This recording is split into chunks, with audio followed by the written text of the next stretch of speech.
You can never achieve total security about anything in the future because it's in the future. And that's an infinite hill to try and climb.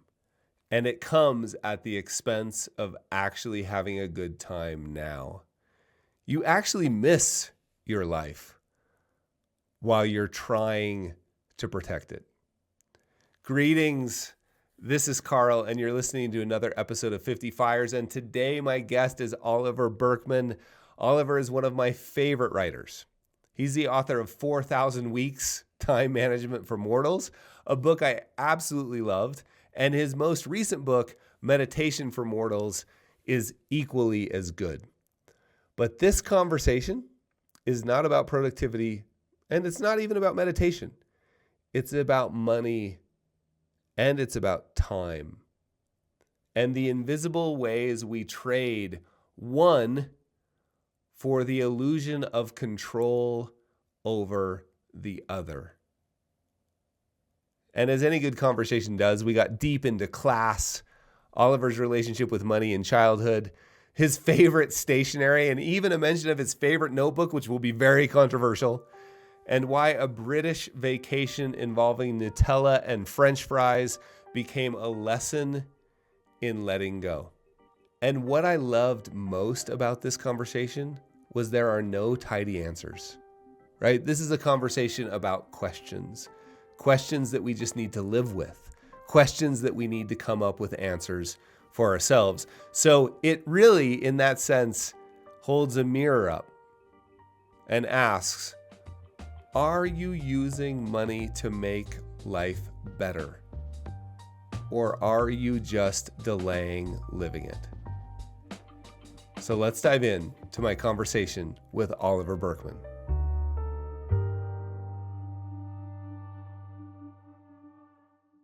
So fun to have you on, Oliver. I've been a big fan of your work for a long time. Oh, thank you so much. I'm very happy to be here. That's great. I'm glad we can Yeah, make it work out. I really enjoyed 4,000. Is it 4,000? Am I getting that? Am I remember the time management book? Is It it is 4,000 4,000 weeks? weeks. Yeah, yeah.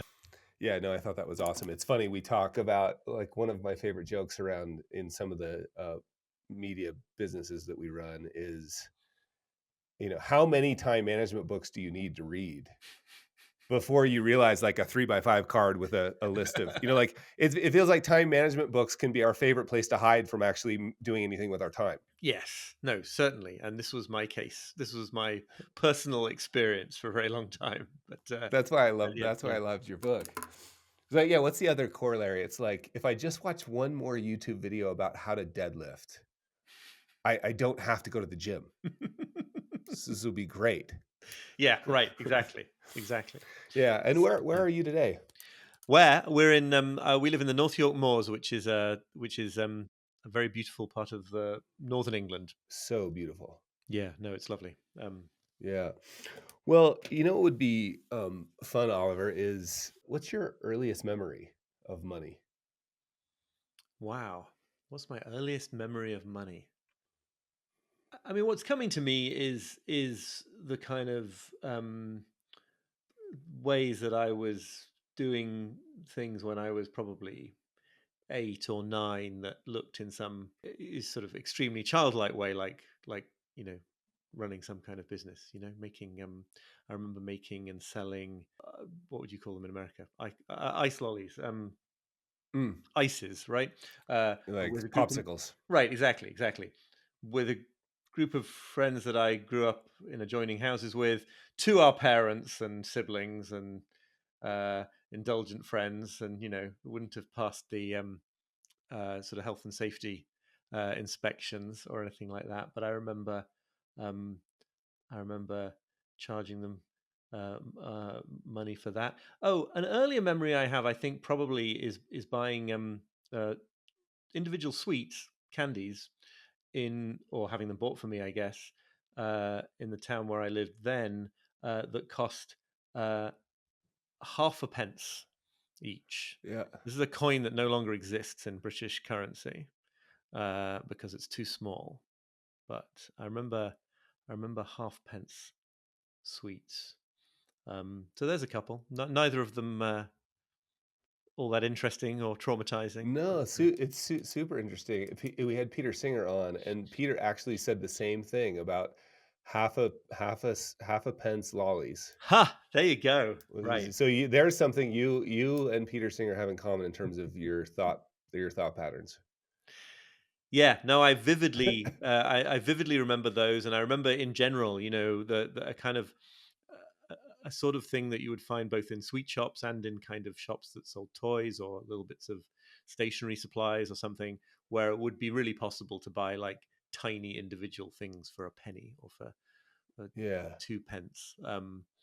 And isn't that wild? like, yeah, the fact that there still is even a 2 pence coin in British money is a little bit Yeah, stupid because like you never use it.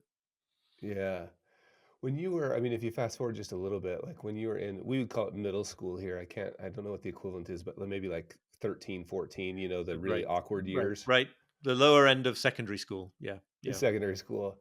Do you remember, were you one of the rich kids or one of the poor kids or something entirely different? Do you remember?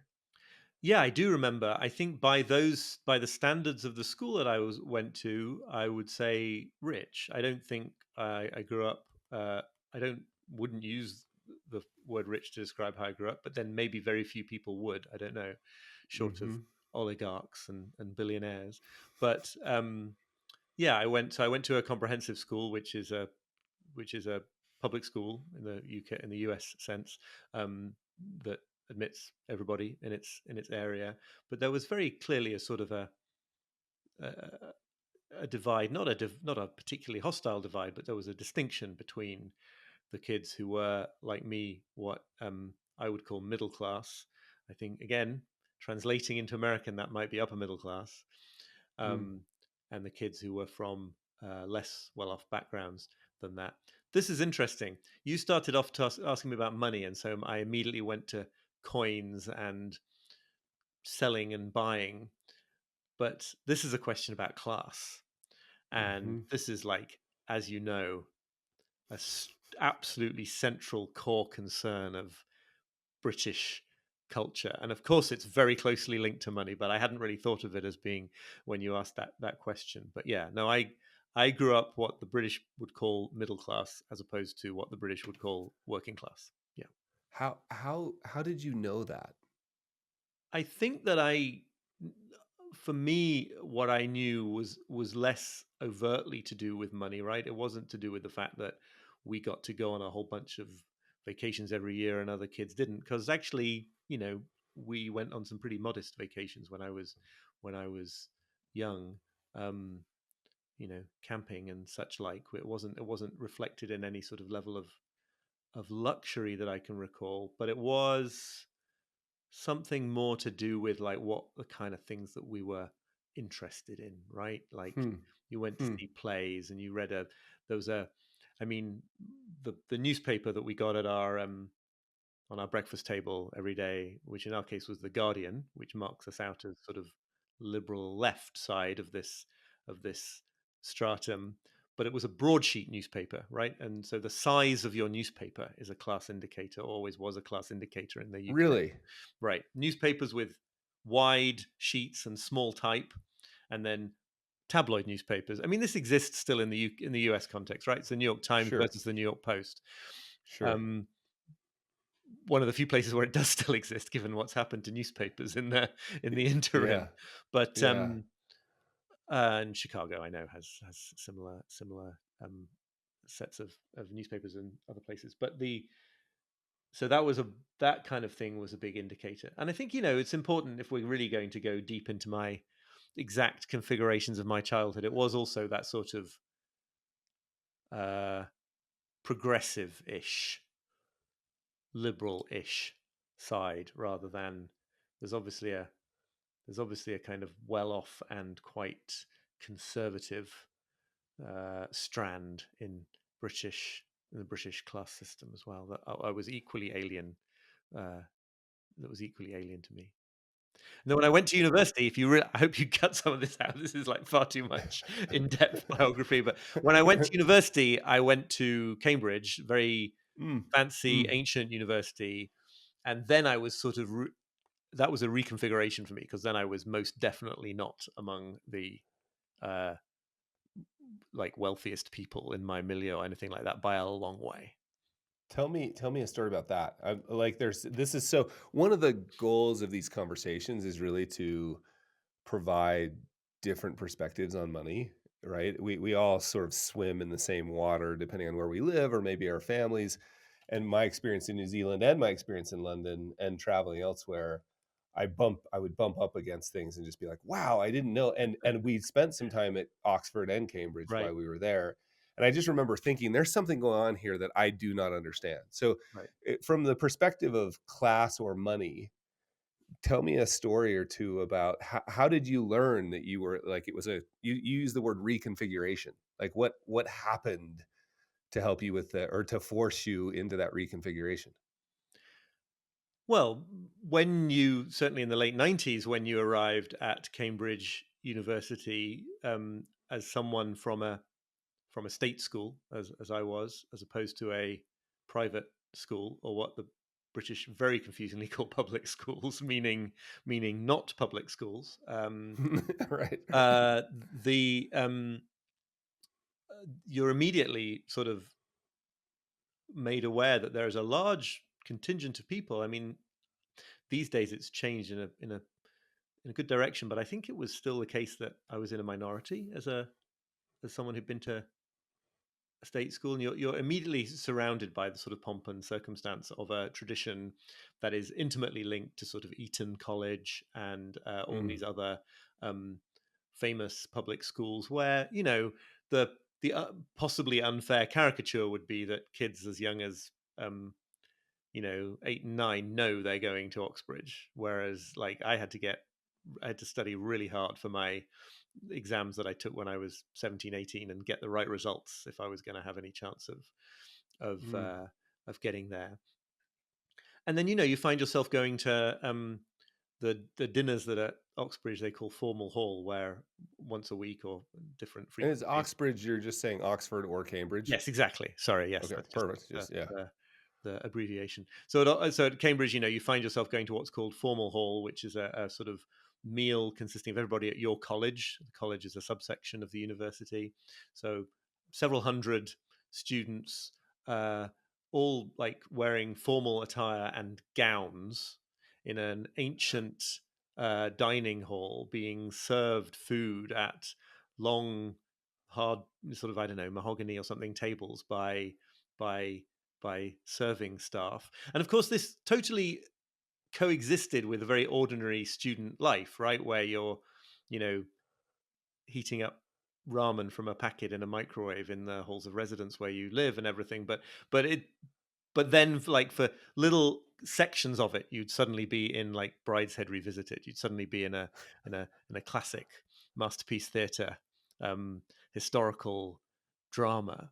Um, and there were definitely clubs and societies within the university that I heard about and occasionally reported on the antics of, because I was deeply involved in student journalism, but would basically never have been allowed to join because they were restricted to the sort of to the elites. So that was a really, I mean, I think even at that age and at that time in history, I was still sort of, I had a bunch of friends and we ridiculed those people. So it wasn't like we were totally intimidated by them, but it was a really clear distinction in the social world of a place like that.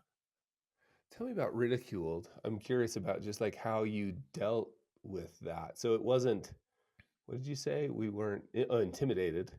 Right. Is this just part of, I mean, it seems like, and you mentioned it earlier, it's almost one of the very first things you said, that class is incredibly important in the UK, Yeah. or not important, but like entrenched. Yes, exactly. Right. Like how would you interpret that today? Like is bumping up against that feel like when we're using words like privilege and like how do you make sense of that class structure and its relationship to money and power today? You know, it's a really interesting question, and I don't necessarily have the expertise to answer it, but I do have th- I have the sense that, I mean, firstly, there is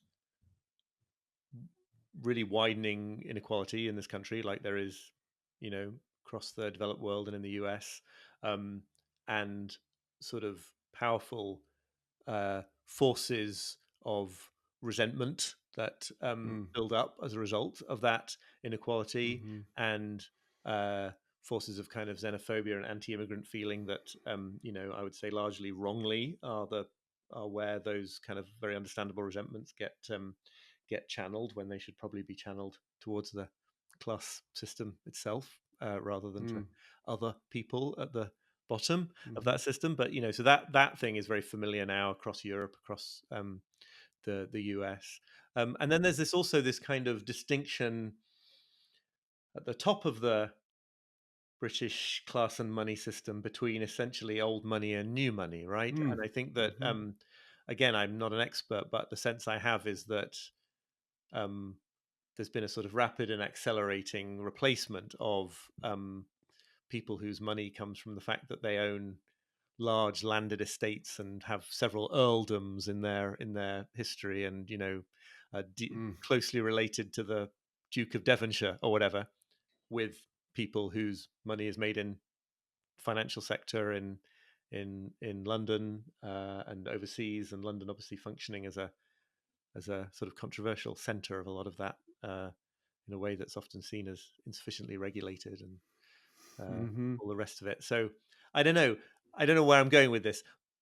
Firstly, I think if I went to Cambridge University today as a 18, 19-year-old student, there would be many more people from the kind of backgrounds that I came from, and from less privileged backgrounds, Mm. because for all that I was less privileged than the aristocrats, I was still by many standards privileged. Um, and I suspect that there would be relatively fewer kind of people who belong to that strange old world of the aristocracy and the stately homes and the landed gentry, and more people Mm. who went to Eton because their parents are kind of in you know doing really well in the financial services industry rather than Mm. anything Mm. else. Yeah. What was? I mean, another thing that I often think of when I um, think of British society is like not talking about money. Hmm.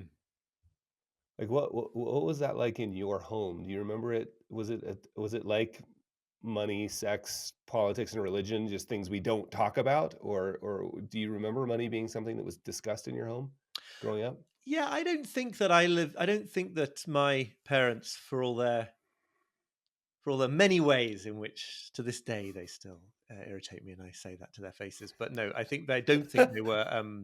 I don't think they were particularly hung up on sort of not talking about money. Um, my um, my father, for most of his career, he's retired now, but was worked for a philanthropic, a grant making foundation. So, in some sense, no, not his personal money, but in some sense, he was talking and thinking about money Mm. all the time. And I was aware of sort of trips that he was going on to decide whether to give some of this foundation's money to various good Mm. causes. And then also just in the day to day context, I don't think it was very secretive. But I think there is a real issue that is in British culture that definitely was in my upbringing, and that to some extent I still have today, right? Which is to do with um, not wanting to be ostentatious about the ways in which, if you do have more money than somebody else, if you are able to do certain things or buy certain things that someone else isn't, there's a great horror of sort of showing it. Um, and and sort of, not in a huge way, because the social milieu that I was in was not that, there wasn't that much differentiation. It wasn't like some people who had fleets of Lamborghinis and some people who couldn't afford a car. It was much more in the middle. But this comes up in awkward times when with a group of friends, you're planning on going to some restaurant and splitting the bill, or it could be anything, right? And you sort of certain things that come easy to some people and they don't have to think about, whereas you worry that maybe other people do have to think about. And that sort of constant second guessing and sensitivity to the point of just sort of agonizing about it always feels to me like a very British phenomenon. That that word, yeah, agonizing and horror, and like it's so interesting to me that there are ways in which it seems like it was okay to show wealth, and there were ways like land and the proper Range Rover, and ways in which it was not okay. Well, you see, no, I mean, again, this is just like the endless mystery of the British class system, right? Because the people who were and who are posher than me, the people who own large tracts of land and have a Range Rover or two, like they show their wealth in those ways. But I find that, and my social milieu from a bit further down the class system, as it were, finds that sort of cringeworthy in a way, right? There's Huh. something cringe about that. Um, but I mean, I think this is, I don't think this is so British. I think there's a sort of Upper West Side academic, liberal, Sure, therapist type world where exactly the same. tweed Yeah, jacket. exactly. There's a certain disdain towards showing off wealth. There's a certain disdain towards valuing money. But Mm, on the other hand, it's generally speaking not a group of people who need to lose a lot of sleep over whether they can, like, afford their car payments or something. And the nastier edge of that is a sort of snobbery that goes in the other direction towards the kind of people who would tend to be lower down the privilege ladder, I guess, who very often, you know, are deeply invested in uh, displaying brands of clothing and brands of cars and things like mm, that, right? mm. So you're sort of in this odd middle situation that feels very distinct to me, where like you're certainly not poor, but you're certainly not the landed Yeah. gentry, and you sort of would rather nobody ever talked about money at all. Yeah, which is what we're doing exactly right now. We'll be right back with more from 50 Fires. Welcome back to 50 Fires. I'm actually curious, what do you think, if we had a spectrum, right? Like, and we'll just go somebody further down the wealth or income ladder than you, what do you think they find cringeworthy about you? Not you, but your Yeah, yeah, group. no, sure, yeah, absolutely. I think I mean, I think one thing is that this whole kind of dancing around the subject that we've been discussing here Yeah. is really annoying on some level. And even my American wife, who is broadly speaking from a similar background than me when it comes to, very broadly speaking, when it comes to all these issues of class and money, because she's American, is has less time for all this kind of, you know like, ridiculous tiptoeing uh around things. Um, and I think that at both sort of more extreme ends of the thing that I feel myself to be in the middle of, uh, there can sometimes be more sort of openness and honesty Mm, around money.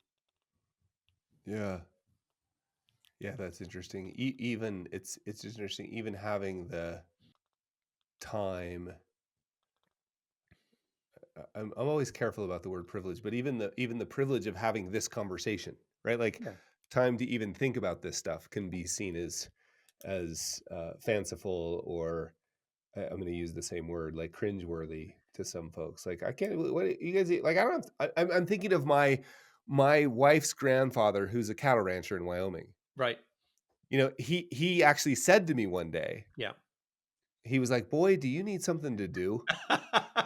And I was like, Yeah. apparently I do. Well, Apparently I I mean, do." this is interesting because the other thing you bring up here, of course, which I know is very relevant in the US context, but it's relevant to me now in my life as well, is the sort of is like town and country, right? It's urban and Mm, urban and rural.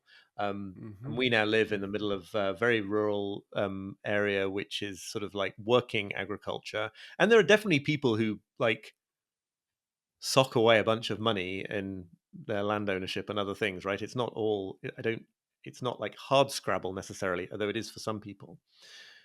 But because it's got that sort of engagement with the physical landscape, and because it is, hard work in a certain way, whether you're one of the people who's benefiting greatly from it or scraping a living, um, I definitely kind of assume that a lot of people around here think sitting in a room at a laptop and then occasionally going for walks with a notebook in my hand is the most like, you know, Talking about time management and meditation. right. I mean, for goodness sake, yeah, get a real job. Absolutely. Get a real job. Fascinating. I've got all sorts of questions about get a real job. What if I found if someone found a record of all your financial transactions, Right. what story would they tell about you? What would they know about you? What would they know? All my financial transactions. God, We can narrow it down. If somebody found all your financial transactions from the last 3 years, right. what would they know about you? Yeah, what a mortifying thought that is. I hope they never Mm. do. Um, Well, wait, Oliver. Okay, why mortifying and why do you hope they never do before we get to it? yeah, I know it sounds like they'd find some terrible secret, but it's really what we've been talking about, right? It's like I do Yeah, find that to be yeah. like I might rather be caught just like naked in the street or something than than have all this shown. I don't Mm. know. I think if I think about this straightforwardly, I think they would see that I'm part of a family with a we've got an 8-year-old. We do a bunch of we sort of do a bunch spend money on a bunch of kind of activity type stuff. We've been renovating our house recently, so paints and garden furniture and Mm. electrical things get a lot gets bought. I think they see that I buy a lot of books, and Hmm. uh, they see that I'm a sort of self-employed, sort of run a business, I guess, right? So they'd see all my sort of subscriptions to the kind of software that 5 years ago you just bought and then owned forever, but now I have to pay $6 a month for.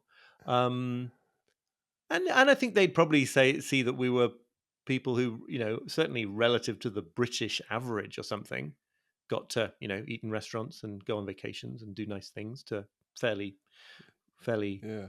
regular degree. Um, yeah. No, I was going to say I Yeah. personally am always kind of shocked at the amount of money that we spend as a family just sort of living, but I think that's a universal feeling, and it all depends on it depends on two things. It depends on your sort of baseline anchor, like what you think ought to be reasonable, and then it depends on your resources, like how close to spending too much money you are at any uh, given point. But I often feel like something was sort of baked into my brain when I was 21 about how much it ought to cost to live, and now sort of And you every haven't increase, updated it. right? Every increase of from that is an outrage to me somehow. It's really funny. I'm really curious about the statement. Always shocked. That implies like, like it's a new surprise every time. Every time. Like, what? I can't. And my wife says the same thing every year at Christmas when we go to get a Christmas tree. I'm like, where's the $9 one? Yeah, Where is it? And she's like, yeah, it's right. 30 years ago. Yes. It was $9. Like every year. Yeah, yeah. No, and I think I'm going to be 50 quite soon this year, Mm. and so I think I'm at that kind of middling phase of age where it's like some part of me still very much feels like I'm not old, right?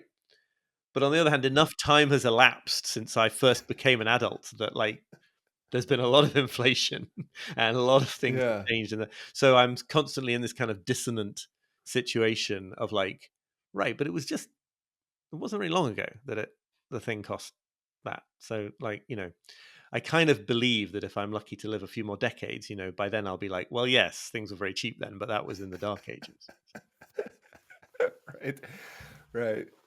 Well, one of my And favorite questions subscriptions, is, like that was not an issue, right? Like we didn't have people yeah, people come of on. whatever economic level in 1995, 1990 did not have Right.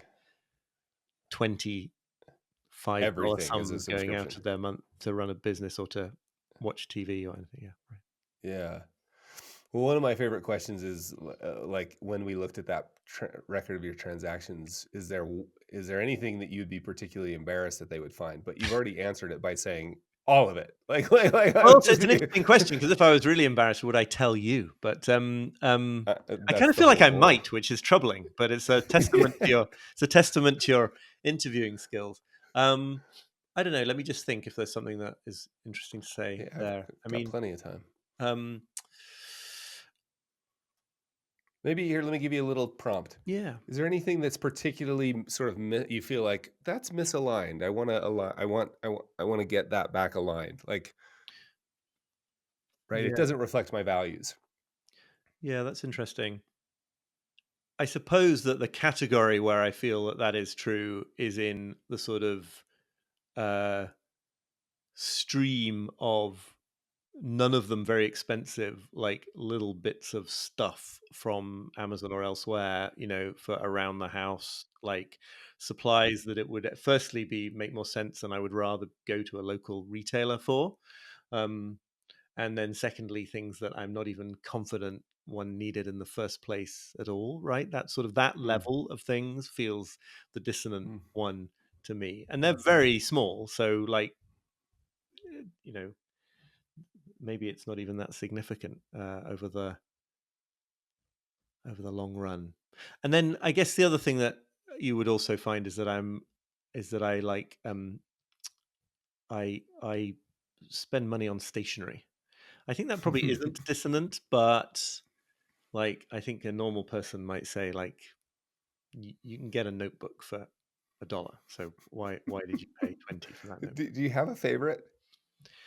It's just like this makes total sense to me why I'm spending a silly amount of money on this, but it might not make sense to anybody else. Yeah, no, I do buy the notebooks from this brand Leuchtturm, which are Me too. pretty well known now, Yeah. right? Okay, yeah, and Yeah. we Leuchtturm users consider ourselves superior to Moleskine users, right? Right? Are you Yeah, kidding yeah, me? yeah, Like, right, right. would I be caught dead with a moleskin? Come on. Yeah, no, exactly, right. Glad to meet a fellow sufferer. Yeah. Um, would if I'm curious about the relationship between time and money, and I know time is something you've thought a lot about. Um, time, we use this term time management, and we use the same phrase for money management. And I actually feel like um, there's this old saying that the checkbook and the calendar never lie, right? Like I could tell you what's important to you. You can tell me all you want what's important to you, but I'll tell you What's if you'll important just to let me? me see Yeah, your right. Yeah, checkbook and your calendar. yeah. Um, what did you learn about sort of time management that would be useful for this discussion? Like how let's just pretend like we could take tools from time management and apply them to money. And one of the things I'm most curious about is every time I've ever gotten somebody to track their spending for 30 days, and I've done this for time too, like Hmm. every single time, and you used this word earlier, they're horrified Yeah. by what they find, Hmm. whether it's time or money. And they'll even I did this once. I actually made a claim. I had a software company reach out, Rescue Time, and they can put this thing on your computer, and then they'll tell you how you spent your time. And they wanted to do it because I'd written one of my columns about it. And I said, okay, great. Let me make some claims about how I spend my time. Let's write them down. Then you put this software on my computer for 30 days and don't really tell me. And then 30 days from now, let's compare the claims to the actual, like Mhm. stated preferences to revealed Yep, preferences. yep, And yep. and it was the most embarrassing thing I've ever done. Like, I don't care about news. I don't check my email after 5. Yep. I would, of course, never check it on Saturdays or Sundays. I absolutely don't. I care about being outside with my family. I ride my mountain bike a lot, right? And the results came back, as you can imagine, just shocking in terms of how wrong I was. Yeah, that's What did you find fascinating. with that? Yeah, no, it's fascinating because you know, in that case, you were having it monitored sort of independently of yourself. Whenever I do either of those kinds of monitoring exercises consciously, you find that, I mean, it's got its own value, but you find that the uh, that You effect change your it has a behavior? name, right? Where you do spend more wisely and you do use your time more wisely because you're recording it. So I I sort of have sometimes got into a good habit of tracking every single expenditure, and then I feel uh, very virtuous. Um, or like vaguely annoyed with my wife because we've got a joint checking account and she's not doing this stupid geeky exercise, and so she's just continuing to occasionally buy a coffee at a coffee shop, and I'm like, but wait, I'm trying to be really like frugal here. And then I just go back to my usual ways anyway once I stop the monitoring exercise. Um, anyway, to do with time and money in that sense, I mean, it's interesting because actually a few of the ideas in 4,000 Weeks, I think, are actually personal finance ideas drawn into the context of money. So the idea of paying yourself first with time, which I got in that context from Jessica Abel, the creativity coach and writer, is obviously comes from personal finance originally, right? That idea that you have to sort of take some money up front and invest it, save it, if you want to have any left, instead of hoping you'll have it left over later. And this idea transfers nicely into time management. You want to do something that's important to you, you've got to just sort of take some time for it now and hang the consequences rather than hope that there'll be time left over once you've got through all the um, all the other stuff. I think, in certain ways there's a very big difference between time and money, which is that you sort of can manage money in a way that actually it's not clear that you can manage time. You can manage your expectations with regard to time, and you can manage your tasks, but you can't really sort of manage um, the time itself. It just flows past. Uh, Right. if time and money were the same in this respect, it would be like, your bank account would be completely drained by the end of every day, and then each Mm, morning when you woke mhm. up, it would have magically filled up again. This is not Right, you can't um, store how it some works. time up. I mean, one thing that I don't know if this is where you want to go in the conversation, but one thing that I think is I've really been thinking about recently is there's this ethos that comes out of certain corners of the personal development world where time management and money management intersect, kind of entrepreneurialism, that sort of zone, which is um, that basically, it's an old idea, but that money is the way to buy yourself time. That time is the ultimate Mm, resource, and that if you have enough money, you can mhm. effectively free up time to by getting other people to do things for you that you don't want to be doing by paying them. And obviously, that's how the world has always worked to some extent. But there's this. I'm really interested in the sort of limitations to this idea. Right, you will see people saying that if you're an entrepreneur and you work out your hourly pay or your hourly rate, then anything that falls below that you should be paying somebody else to do so that you can focus on making more money. And then, I sort of am an entrepreneur. It's not a particularly, what I do as a self-employed writer and speaker and everything is not maybe what most entrepreneurs do, but it's has that aspect to it. And what I find again and again and again is that actually I can't use more than Hmm, 4 or 5 hours of a day to do the thing that is the most money generating for me. Um, right. and so I might as well go fold the laundry because then, it's a bit of downtime and I can be thinking about uh, Mhm. the ideas that I've been working on. And even if I could and wanted to sort of pay for all of these things to be done on my behalf to free up time, that I would just not, I wouldn't know what to do with that time sometimes. So I think there's Well, something. Oliver, but what about all the cool kids, the development coaches, that will tell you just raise your effective hourly rate. Well, you You just can need to endlessly charge do this, more. right? Because it's notional, right? I can say like it's I Just remember wave your hands. there was a tweet a couple of years ago now, wasn't there? I don't know if you remember this, and I don't know who it was, and it's probably very unfair to him. But there was somebody who was like talking about how he tried to get a ferry, whatever that ferry is that you take in the Bay Area to get to some important meeting, and the ferry wasn't working. So, but because his time is worth like $20,000 an hour, it made sense to charter a plane to fly this tiny distance to get to the meeting. He was taking that value your time by the hour thing to its logical conclusion. Um, and like, I mean, where does that end? I'm not saying he was wrong. Maybe that was a very important meeting and it was worth the investment, right? It's not necessarily Yeah, if you've yeah. got the money and you need to get to the venture capitalists to to to to for the whole of the future of what you're doing, Do then whatever you great. do there. Do whatever you do. But I don't think that's because your time is worth a huge five-figure sum an hour, right? Because actually your time is not fungible in the sense that that implies. There's something, Yeah. sometimes you're tired. Sometimes what you really want to do is hang out with people you like and not necessarily be working and all the rest of it. So I've there's thought, something in I've there thought, that I'm not articulating yeah. well, but there's something important there. No, I've thought a lot about this. It's because I've got friends who are really optimized Hmm. for that idea, right? And then I've got another friend who's one of the highest paid hourly international tax attorneys who still changes his own oil on his car. Hmm. And I've asked him about it, and he's like, I know, and I love it.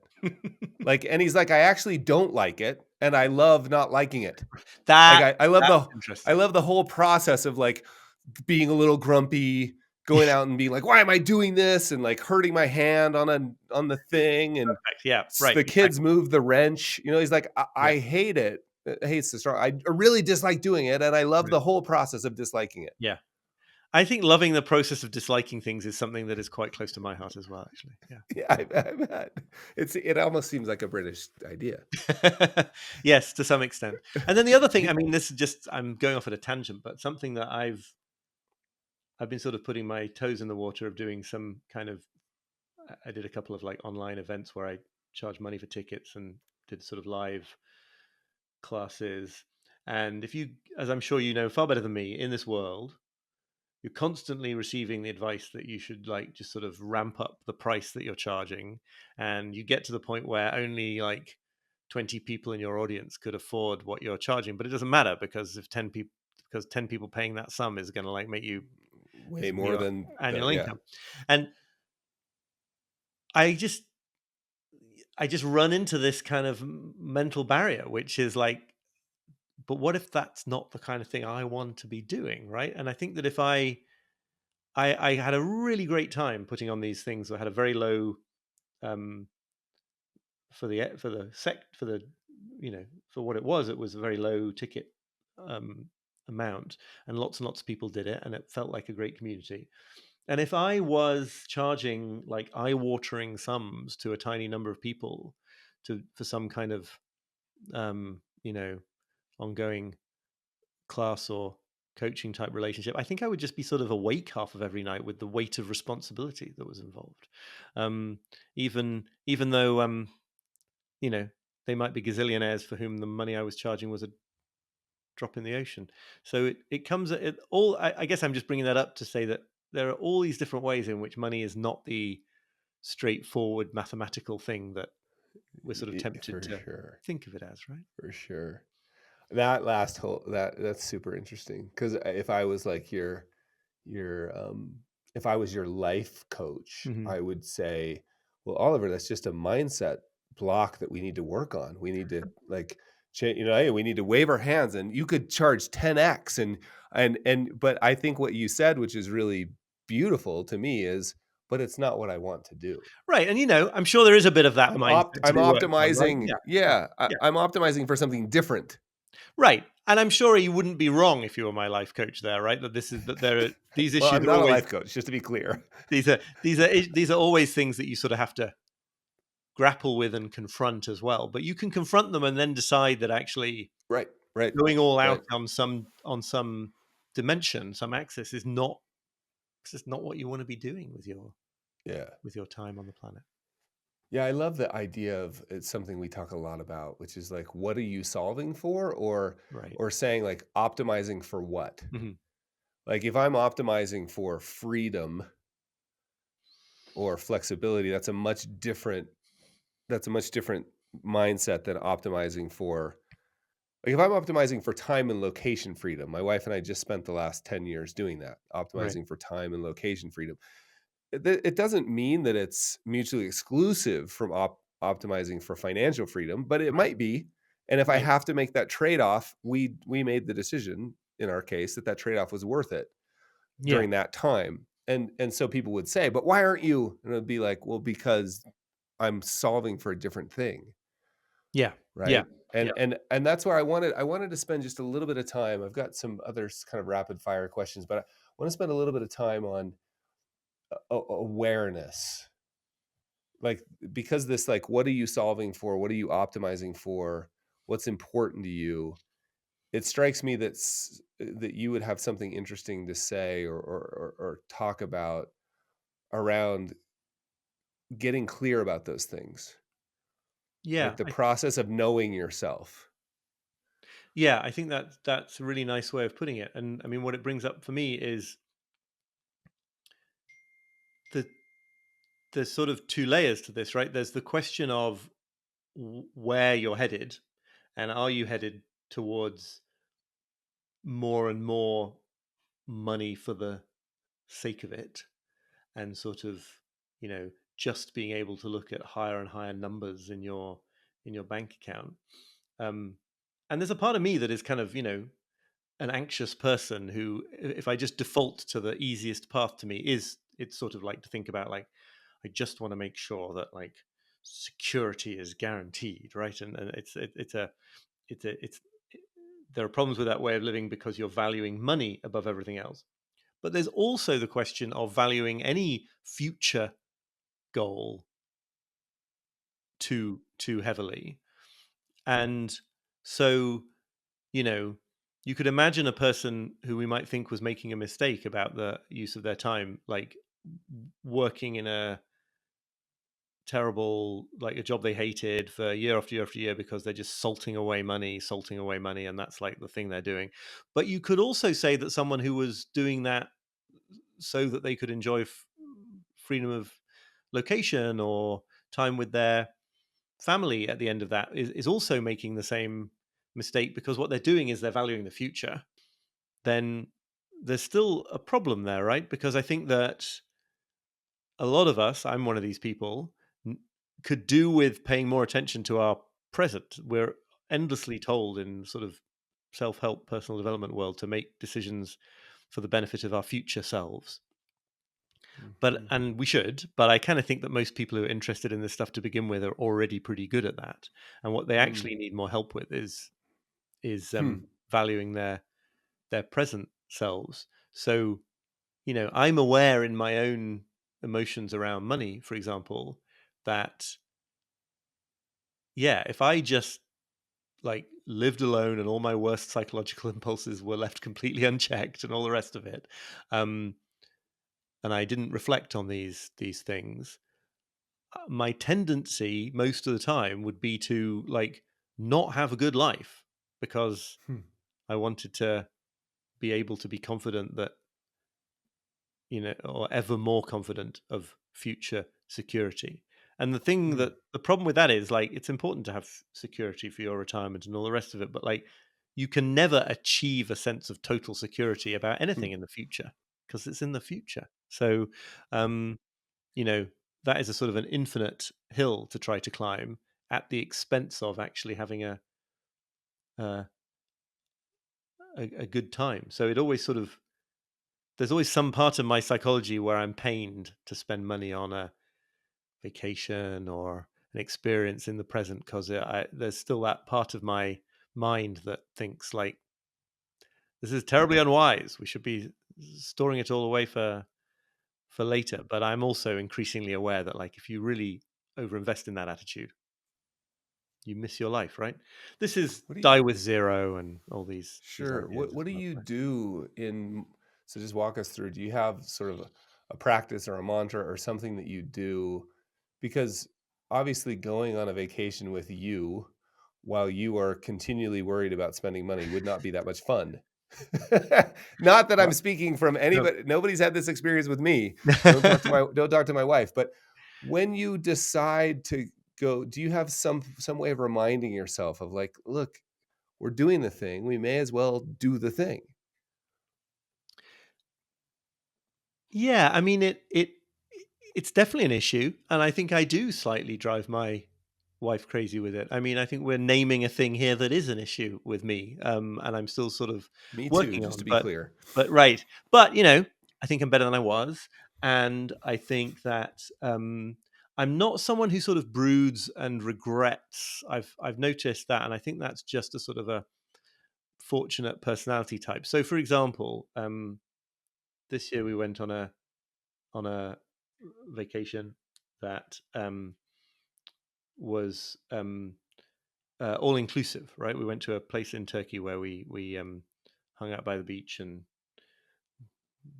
there was a bunch of stuff that our son could do, and it was all kind of brilliant. But it was like it was paid for, and after that, that was it. So there was no option really. I mean, I was still frugal in the sense that I didn't go around spending profligately on the sort of extras you could spend on, but the pain had been suffered. And at that point, I'm not a person who then is like thinking, Mm. um, oh, So you that was a like terrible. prepaid your pain. Right. And also actually then I get to use my kind of obnoxious frugality in a different way then, because then it's like I am going to get the most for what I've paid Right. for, Full right? value. Right. And one of the things that, as you may know, happens at these kind of places is that if you, I mean, uh, where the sort of the food is, you you've already paid for the food that you eat at the restaurant or restaurants, and our son, because he has a pretty healthy diet most of the time, but like, what do you think he's going to do when he can have like Nutella for breakfast in shocking quantities, and pizza and fries for every Right. meal if he wants it? Like, it was just a few days. We basically didn't try to. I mean, I occasionally made some effort to cause a piece of broccoli to enter his system, but like basically it was like whatever. And I became aware in the middle of that process when I was just about to start feeling bad that I was a terrible parent because I was, because Right. his diet was such a sort of not a vegetable heavy one for this week, when I was like, oh no, he is helping me like get maximum value from this Right. experience, because he is just Right. diving in, exuberantly taking what he wants, because that's the deal, and he's allowed on this occasion in this sort of special, strange container of a week that is unlike the rest of life, to just sort of make all his own choices and make unhealthy choices, and all the rest of it. And there was suddenly I was like, oh, this is kind of great. I get to feel my weird anxieties are being aligned with my capacity for joy and taking pleasure in life, and it doesn't happen all the time. You have said twice now, I'm aware or I've become aware. How does that to somebody who is so many of our problems with money are stimulus response, right? Yep. Like no space between. It's just autopilot. You even mentioned earlier the Amazon stuff. Like I'm shocked. It feels like I have a thought. Like that Right. would be nice. Yep. And the next I go upstairs Yep. and it's on the porch. Right. Like it feels like it's They're that working. They're quick. working on that technology, I think, I know. actually. I think they are. But Um, how, to those of us who aren't aware, you at least twice now you've said I became aware and I was aware. mhm. How do you cultivate that practice of like becoming more aware, getting ourselves off autopilot? Yeah, I mean, I'll answer that question not particularly with respect to money, because I actually think it's Please, it's fun. money is where the some of the biggest challenges still are for me. But I mean, I feel like there's a whole lot of things in my life. Some are practices, some are just experiences that add up to this, right? So one is I'm fortunate, although I think lots of people have this opportunity in certain ways. I'm fortunate to like on some level have my own psychological growth as kind of a big part of my job. So I'm getting to write about the kind of issues that interest me because I've struggled with them. I'm getting to read and talk to people. And, I think actually many, as I say, I think many people can find this in work and I don't think it's unique, but I do feel very fortunate about that. If I'm writing in addition to my email newsletter, it's something that I've been struggling with and grappling with and trying to figure out. And so I have that opportunity. Um, one of the only habits that I'm really sort of consistent with is writing morning pages. So get up Mm. really early and write sort of 3 sides of a Loic term notebook pretty much every day. And that is a space where I think that kind of awareness is fostered. I think therapy has been really Mm. helpful to me in Mm. this regard, and there as well. And then you take these sort of things which are practices or conscious attempt, and they sort of cross fertilize with just living life, right? So one of the ways Mm. I've become aware of how annoying I am about money is that my wife gets annoyed by my attitudes towards money, and that's a godsend, right? I mean, Do you treat it? Have you gotten to the point where you can treat it as a godsend in the moment? no, rarely in the moment, Okay, but okay. sometimes fairly soon afterwards. Um, Yeah, yeah. and I mean, I think this is really true, right? I think like the presence of Hmm. people in your life who, you know,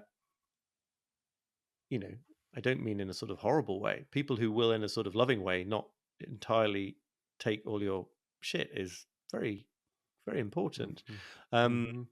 and it doesn't need to be spouses necessarily. It can be sort of Mhm. all sorts of other people with whom you interact. But I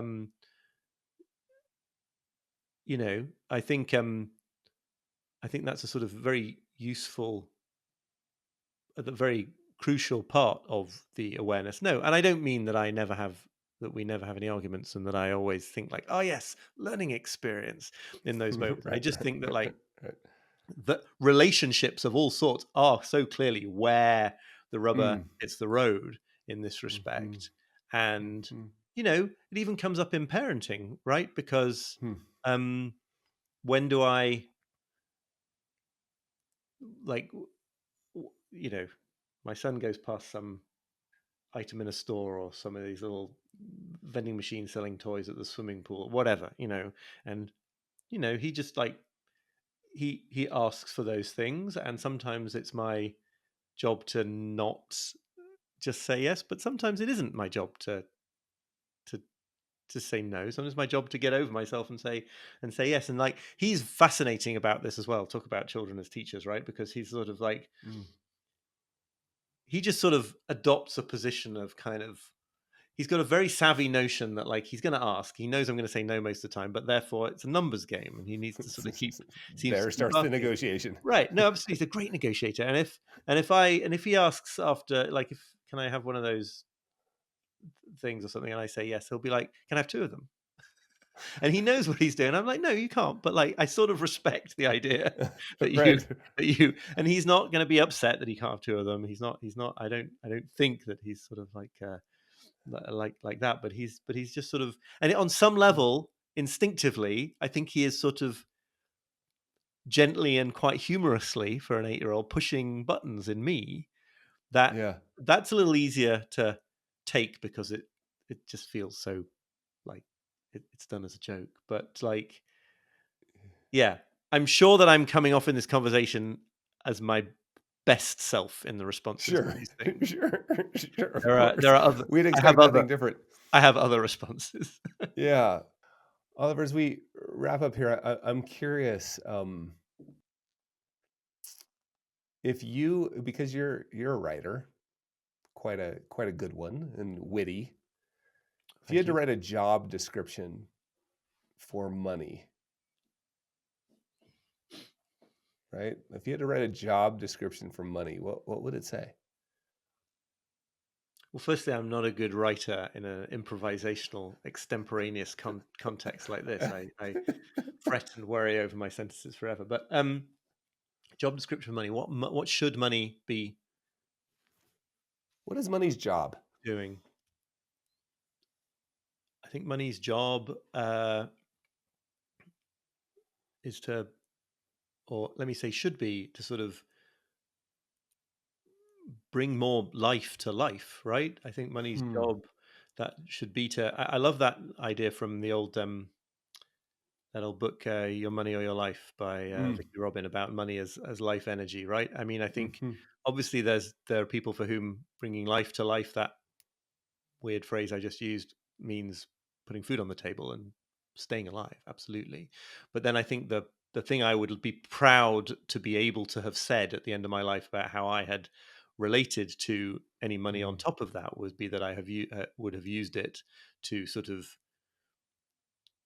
bring a greater sense of aliveness to my own experience, to my family's, in my choice of what I had, the sort of charitable donations I had made.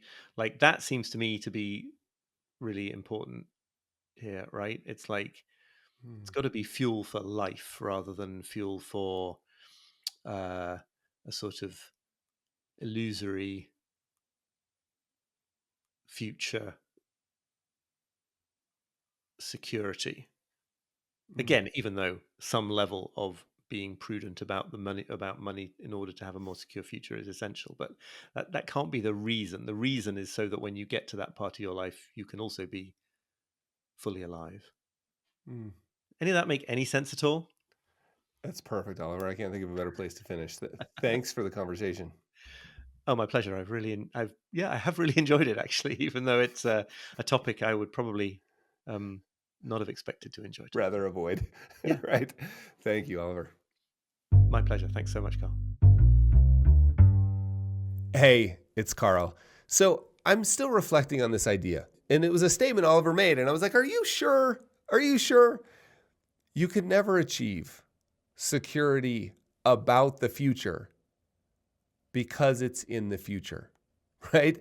And often we chase that at the expense of living our lives now. So if you've ever felt a little quiet sense of guilt while spending money on something you're supposed to be enjoying, something joyful, if you've ever caught yourself stalling joy, postponing joy, just to chase a little more certainty, well, I do it.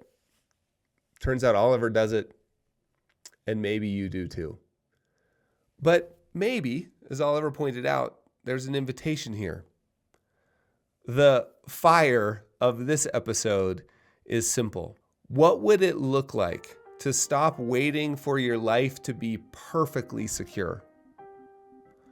What would it look like to start using money to bring more life into your life now? That's the question and the invitation that I'm going to live with as a result of this conversation with Oliver Burkeman. Thanks so much for listening. And as always, please go give us a 5-star rating on Apple Podcasts or wherever you listen to your podcasts, and share this with a friend. Cheers, my friends.